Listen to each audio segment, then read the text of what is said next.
What's going on? Coach Luca back here, and today we're going to go over 8, possibly even 9 tips to optimize the squat. Now, optimize it for depth, for performance, for quality, and for, I would say, not getting nagging stuff going on. So if you've ever squatted and you squatted with a barbell on your back, you know, and it feels not so good, you want it to feel better, like, I want you to check this video out and go through every single one of these exercises. Now, here's the deal. Number one, which, and we're going to insert kind of like, you guys see me go through dynamic warm-ups. Number one, you got to go through a thorough dynamic warm-up. What I mean by that is if you come into the gym and your hips are feeling tight, right? You haven't, like, if you just sat out of a car, you come from work, whatever else. You got to make sure that you get your body warmed up, even just bringing the core temperature up, but making sure that the joints are working right. So if you guys have ever obviously seen me do things like the Spider-Man lunges, right?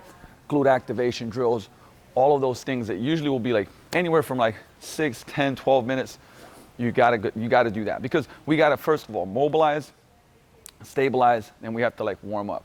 But so that's the number one tip. Number two, finding out your squat stance. Okay, so this is very simple without going on the ground and having to do hip scours and somebody seeing and testing that. It's as simple as this. What is your hip stance, and how far out are your toes gonna be, right? You hear a lot of times, well, shoulder width and toes straight forward, but everybody's hips are different. So the best way to do this, I'll actually have people stand next to a rig or something like that if they need to support, if, like I said, if it's a true beginner, but just go, okay, if I go wide, how does that feel?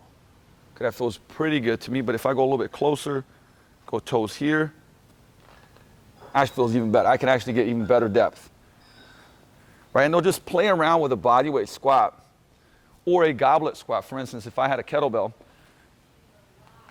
we'll give them a lighter bell and just play around with the squat position. How does that feel? Okay, what about even closer? For some people, even closer, there you go, actually feels, for me, this feels great. This will probably be my stance, right? For some people, they'll have a lot wider hips, retroverted. This might be the position that feels the best. For me, this feels a little bit tighter, right? So finding, like I said, your squat stance, because we see a lot of people have squatted a certain way for years because they thought it was the right way, and it wasn't the best way for them, right? So they might have been like very wide, boom, blocked here. When we got them closer, toes out a little bit more, and they were able to get a lot lower. So find the squat stance for you. Another thing that's like very, very important. Now, here's something that you won't hear often, but it's actually doing specific exercises before you squat. So a lot of times you hear, do the big exercises first. On your upper body day, you do your warm-ups, now all of a sudden you do bench press, right? If you're doing a squat day, you can do dynamic warm-ups, maybe some jumps and sprints and stuff like that, and then you're going to squat.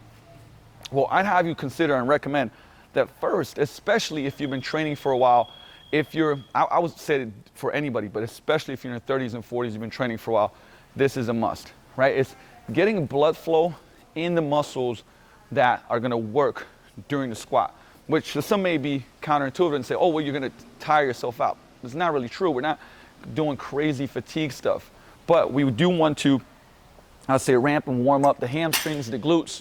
Also, I'm gonna show you guys some tricks with, I'd say, calves and improving ankle mobility. So here, I'm gonna show you guys 2 different variations if you don't have this roller, but you could also do, you know, on a machine, do hamstring curls. I really like this one. So engaging core, lifting up, squeezing our glutes. So I wanna make sure the glutes are working the whole time. I'm gonna roll up and do basically a hamstring curl, control it back down, glutes are on the whole time, right hips come up. So this is key, full range of motion. Okay, we'd go somewhere around 12 reps, 15 reps, 10 reps. And what that's gonna do is gonna turn on our hamstrings and turn on, or should I say, get blood flowing in glutes, hamstrings, which obviously bend the knee, right? So we want that. Most people will come in and be tight, right? Whether you're sitting all day, stressed out, hamstrings will be tight, anteriorly tilted. Swiss ball is another great one. So think about anything, like you could do machine, like I said, the roller.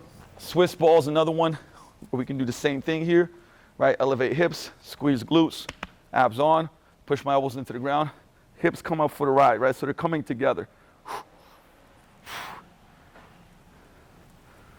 Okay, same thing, 10, 12, 15 reps max. And you'll feel, first of all, you'll feel those muscles working, but they're not gonna be like beat up and fatigued, okay? So turning on hamstrings, glutes, and doing some exercises before you actually go to the squat. Now, I would do these in a circuit, so I'm gonna show you guys a couple of different other things, something to think about. And this is, okay, calf raises. So we talked about hamstrings, glutes, now calves, but the calves, more so because most people have very tight, I'll say, calves and Achilles, and don't have great ankle mobility. So most people won't be able to get their ankles past their toes, right? Barely. So for the squat, we need that. So a great way to warm that up, but also mobilize it, is doing full range of motion calf raises. So if I'm standing on this, you can do single or double, right? I'm gonna go through a single leg one because I like it better for the stretch. I'm gonna bend my knee a little bit.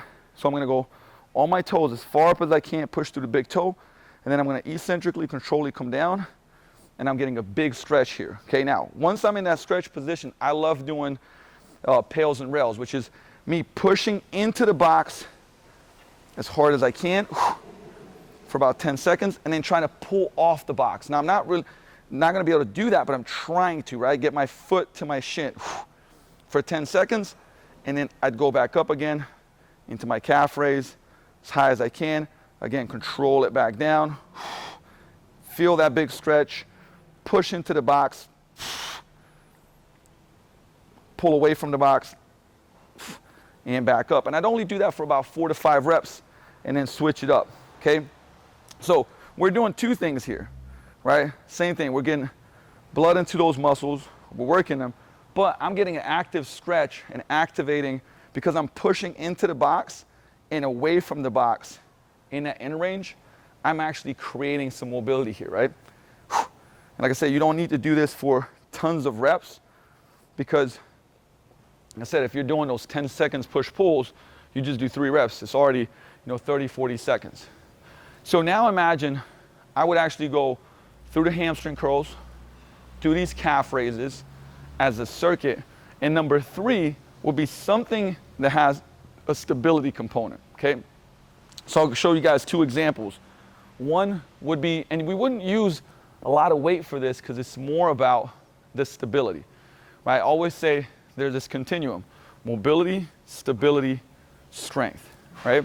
And most of the time, if you're not working on this, like even standing on one leg, you might be wobbly, right? If you're doing single leg RDLs, which I'll show, like you might not be able to, say, control that hip stability, right? But this is how the brain works. If you're not stable, if I'm not stable, your body's not gonna produce as much force.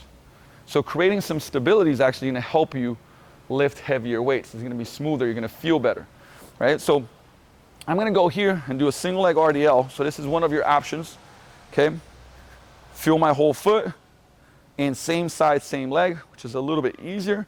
I'm gonna come down, nice and controlled. This is all about control. Feel my whole foot, push back up. So notice, I'm not trying to rush it. This is all about stability. I like to pause certain positions. You can make it more challenging also. Come up here, and I'm gonna drive. Bring this knee up, hold for a second. And again, okay? So I could do this. I could also do reverse lunges. Do my reverse lunge, come up, 1001.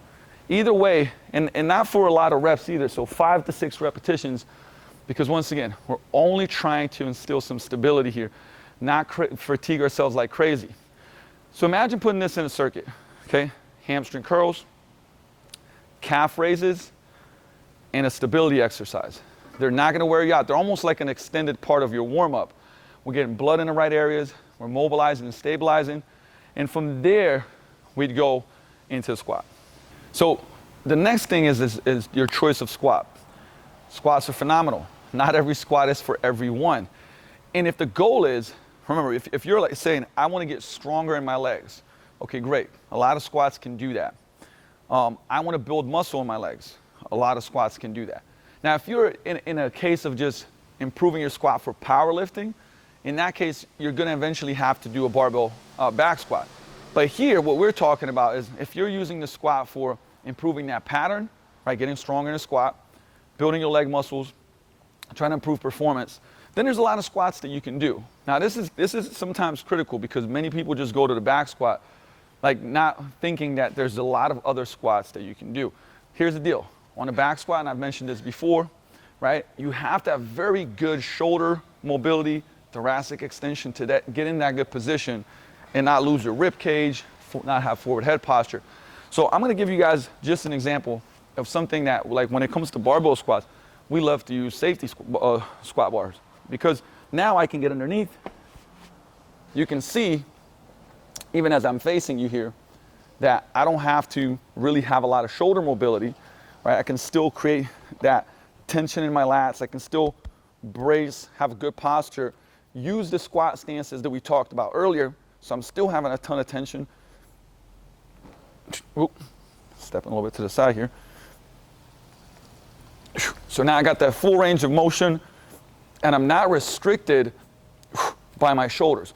Because if, like I said, if my shoulders are tight,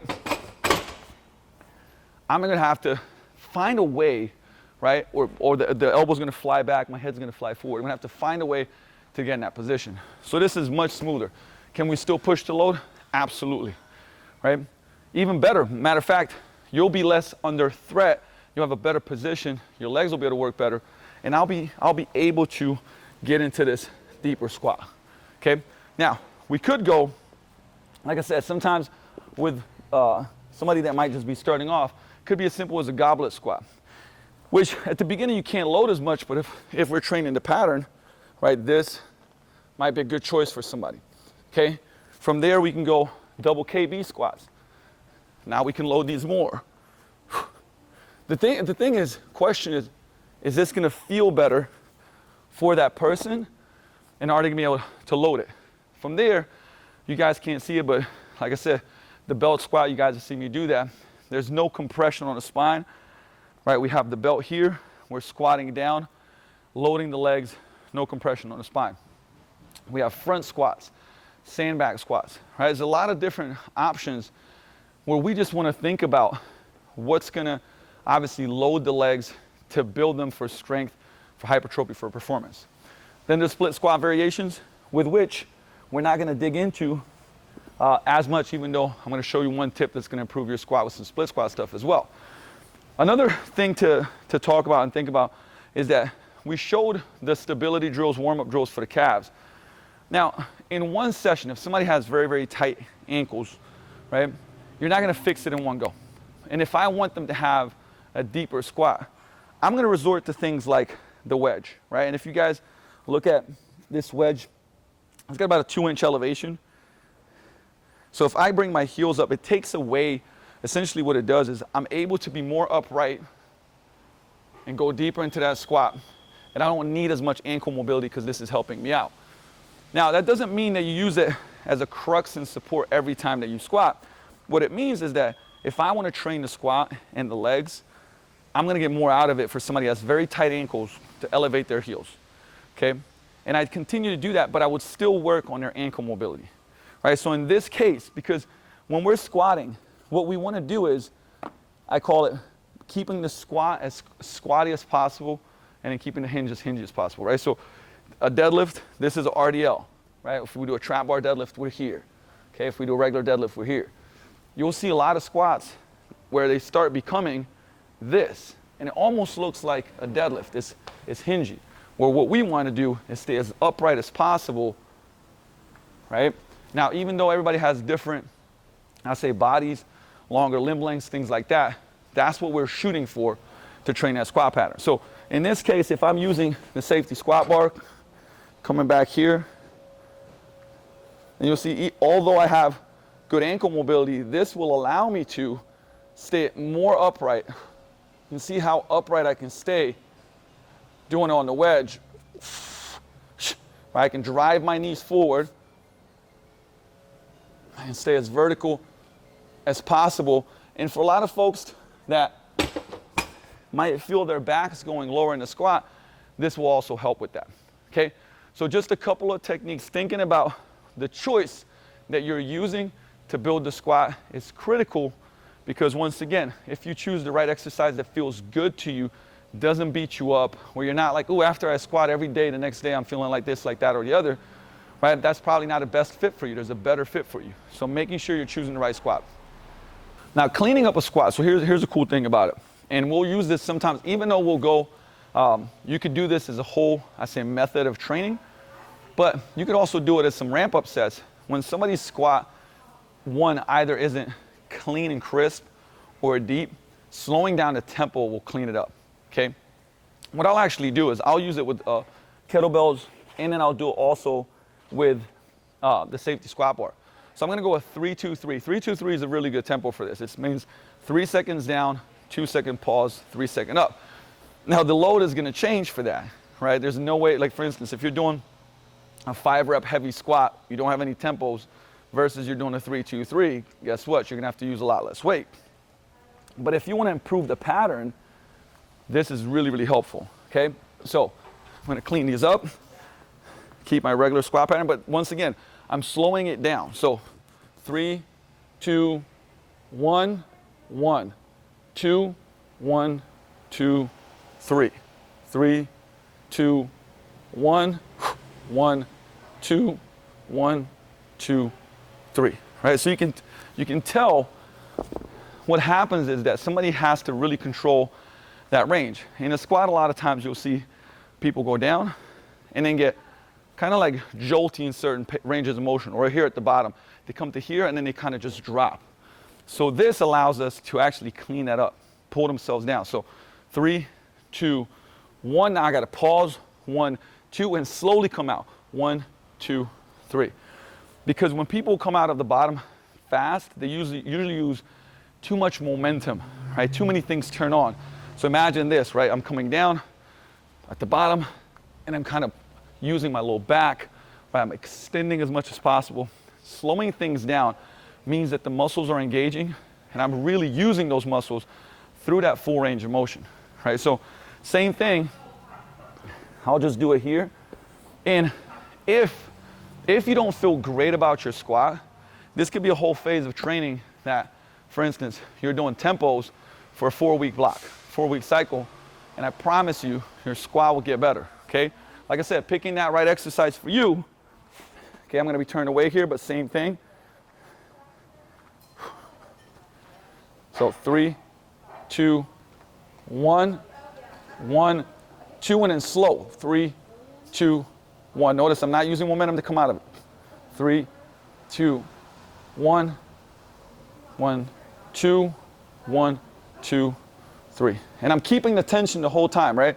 I'm not, I would say, what I call resting on my joints, coming down here and just kind of like losing tension.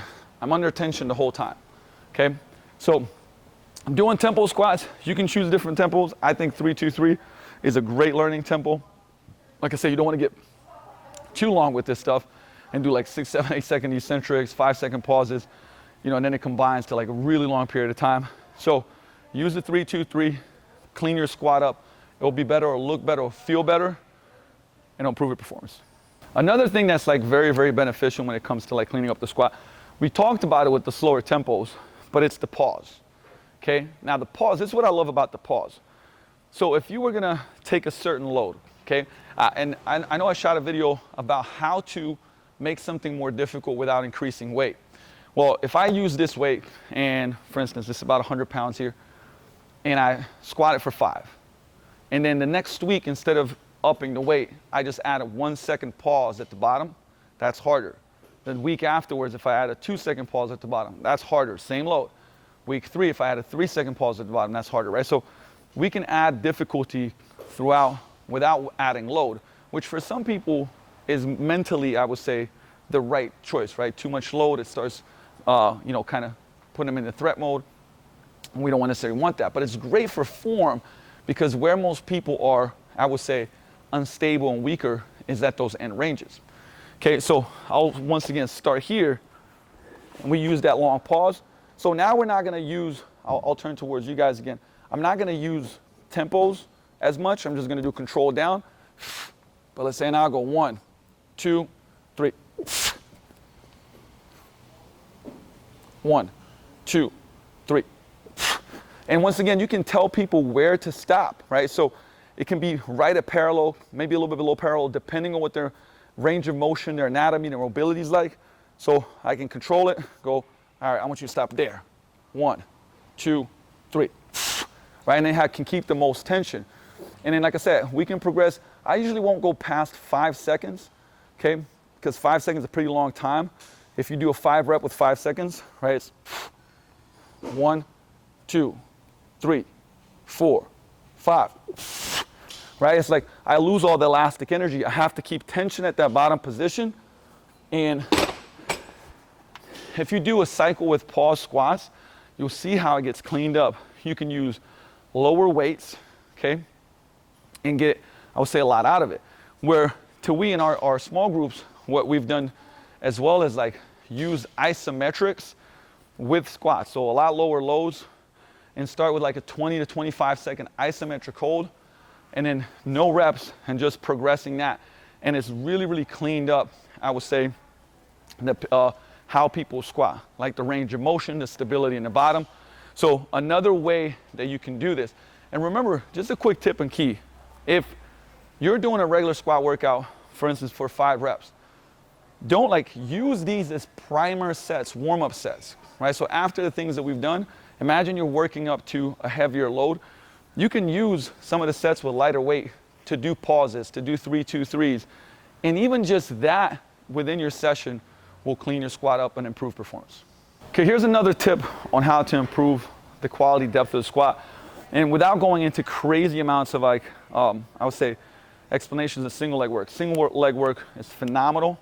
And because it can improve, I would say, asymmetries, stability, all the things that we kind of mentioned a little bit in the beginning. This specific one will just, it can be used in dynamic warm-ups. It can be used as a ramp up. It can be used as its own, I would say, exercise to improve the squat, like an assistance. But what we're gonna do is just an extended range of motion split squat.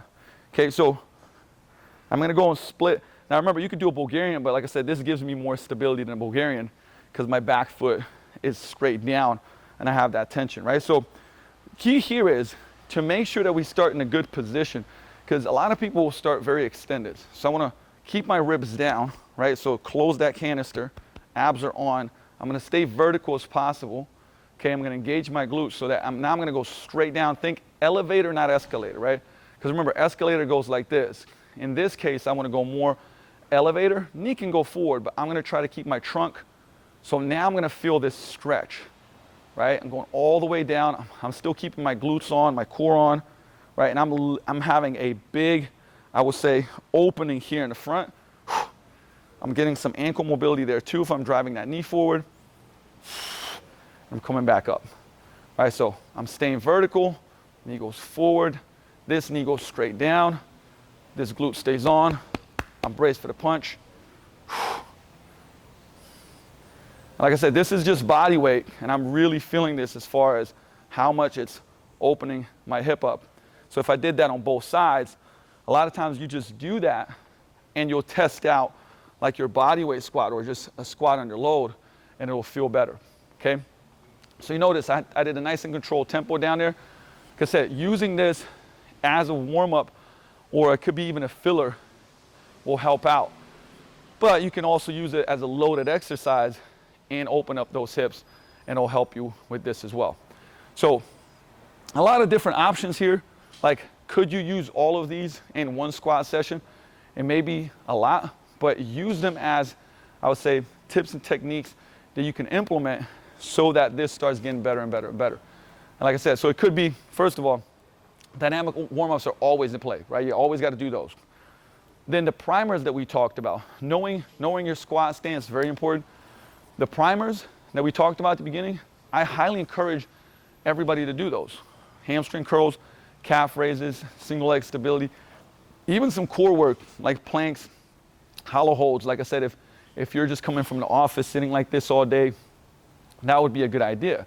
Okay, and then from there, picking the right squat exercise, and then maybe implementing one of the methods that we talked about, whether it's in your dynamic, in your warm-ups of the squats, 3, 2, 3s, pausing, or doing the split squats, like I said, as fillers to make your hips feel better as you're squatting. So use some of those.